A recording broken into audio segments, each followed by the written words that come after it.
Virat, will you be having a different outlook for the series against Australia? Because they are much stronger than your earlier opponents. Firstly, apologies for the 15-minute delay. No, I don't think that we need to look at any series differently. As I mentioned in Sri Lanka as well, your preparation should matter more than who you're playing against. So obviously you will assess strengths and weaknesses of all sides. But and as I've said before, you can't raise or decrease your intensity according to who you're playing against. That's not being fair to the sport, and that's something that we as a team do not believe in. So we like to prepare the same way, and we like to play with the same kind of intensity regardless of who we are playing against.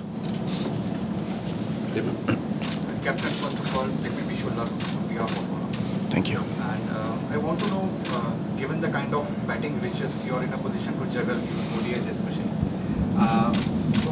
what is your plan for Rahul, who is a great talent and you have rated him very highly? And given that he has been batting in the middle order, what kind of challenge it is for a new ball player who faces new ball to playing in the middle order? How much opportunities he will get? I think if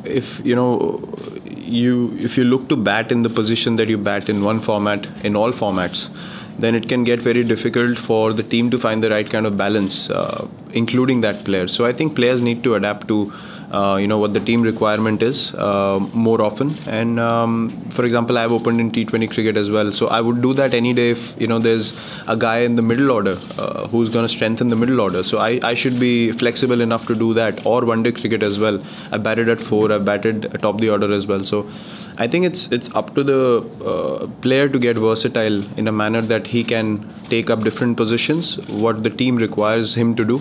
So it takes time. I'm not saying it's easy, because if you see Jinx as well, he's played in the middle order ODI cricket. He plays in middle order for in test matches, and then he's opened a lot in the ODIs as well. So he also felt that he found it difficult to switch.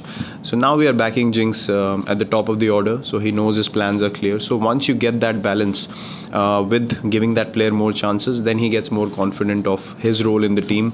Till then, obviously, Manish is there as well, Kedar is there as well. So there'll be always competition for a particular spot. But KL is a outstanding talent. He's proved himself in all formats, and he's someone who needs to be backed, because we believe that he has the ability. Once he gets his role done, then he'll start winning you games, and we're very sure of that.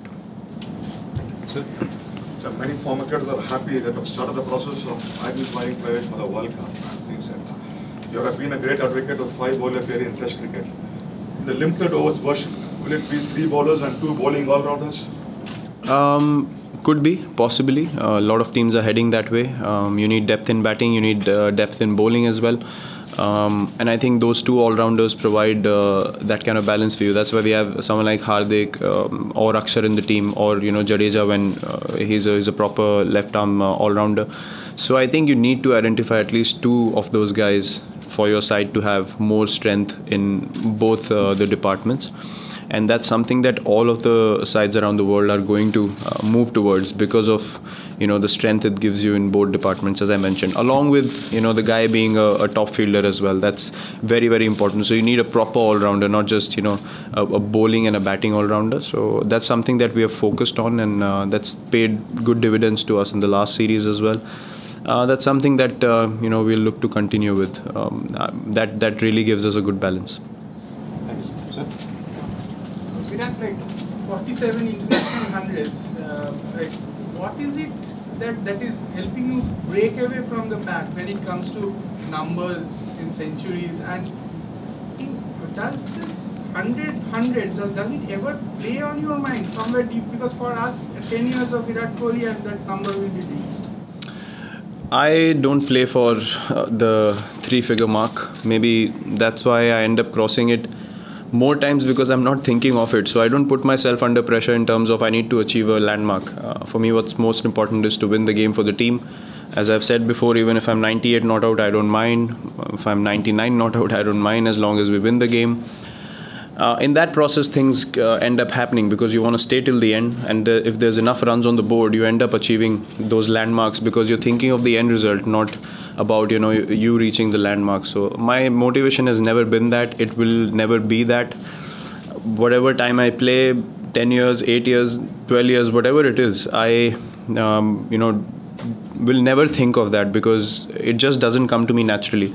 For me, what's most important is how I can help the team win with the bat in the field, giving my 120% every time I step onto the field and preparing accordingly. That I think is more important for me than the personal landmark. If I end up achieving them, they feel good afterwards because yes, you have scored runs and you've made the team win. But you can't start off thinking about those things because you lose the ultimate goal, which is to win the game for the team. Last for Sydney. India Australia, apart from serving high quality affairs, is also seeing tensions going on happening during the Test series also. Is it playing a high quality opposition that's so mentally and physically draining that makes the player lose cool or I don't think so.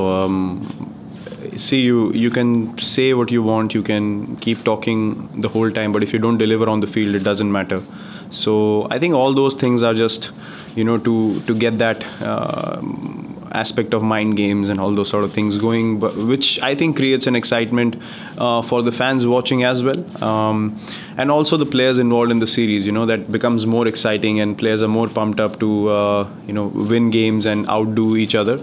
So I don't think that it boils down to mental and physical fatigue, because once you've done something for so many years and you've played high intensity difficult series so many times, I don't think that is a factor that comes into play, because you should be physically and mentally fit enough to be calm in pressure situations when you're executing your skill. So I don't think those things are something that lead to this side of the game. I feel that intense competition should be there for the game to have that sort of excitement and keep this game alive. I think it's very important to have that competitiveness in every series that you play.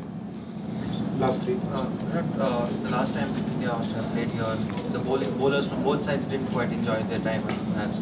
So as a captain, how do you think you can ensure, or what do you think is the way they can avoid a similar fate? Because even as recently as the England series, where there were high scoring games, so what do you think, especially the fast bowlers, so what do you think is the way you don't have such high scoring games? Look, if it's happening on both sides, then obviously you have to understand that the wicket's really good to play, and even saving 10 to 15 runs in an important phase in those games can actually make the difference.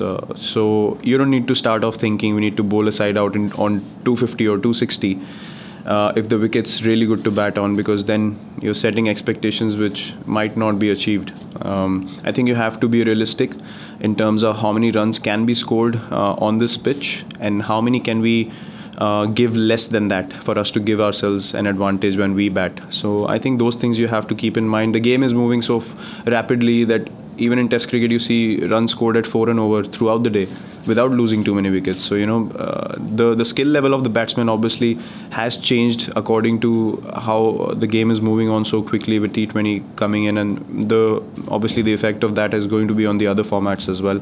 I don't think you can pressurize the bowlers too much in that regard, but where there's a situation of picking up wickets and they have assistance from the pitch, you will see low scoring games as well. So look, the two new balls coming in, especially in the subcontinent, it becomes difficult for the bowlers without getting reverse swing early on to get wickets at regular intervals, especially fast bowlers. They just have to be smart in patches, I guess, to get the totals down. Last two, sir. Virat, you are having two spinners in the side. How excited are you about the prospect of playing both of them? What we saw in Sri Lanka last match. Is it tempting for you to play both of them against the Aussies? It's a great advantage to have two wrist spinners in your team, and especially when both are so different from each other, and both can pick up wickets in the middle overs. I think that is the most important thing in one-day cricket. If you can have as many dot balls as you want, but if you don't pick up wickets, then you can go at 12 and over as well for a good 10-12 over period. So I think it's very important to keep picking our wickets and have breakthroughs throughout, and those two guys have provided that to us, and they're very confident coming into this series. They are in a zone that they don't mind getting hit as long as they pick up 3-4 wickets, which I think is a very good space to be in, and it's something that gives me as a captain a lot of confidence. Last question. Virat, this question is on your relationship with the fans. I'm referring to yesterday. Long TV shoot followed by a long practice. You go on your way back. You oblige all those fans who are taking selfies with them for a long, long time. Is this a conscious decision that irrespective of how long the day is, the fan will always be taken care of? For the kids, yes. The incentives that come with the kids, I'm not too sure of that, but I don't want to disappoint children when I see them, because someone can get inspired at some stage and do something productive. So I always look to sign autographs and do pictures for the kids, but then the add-ons obviously come along, and then it gets a bit difficult. But yeah, for kids I always stop.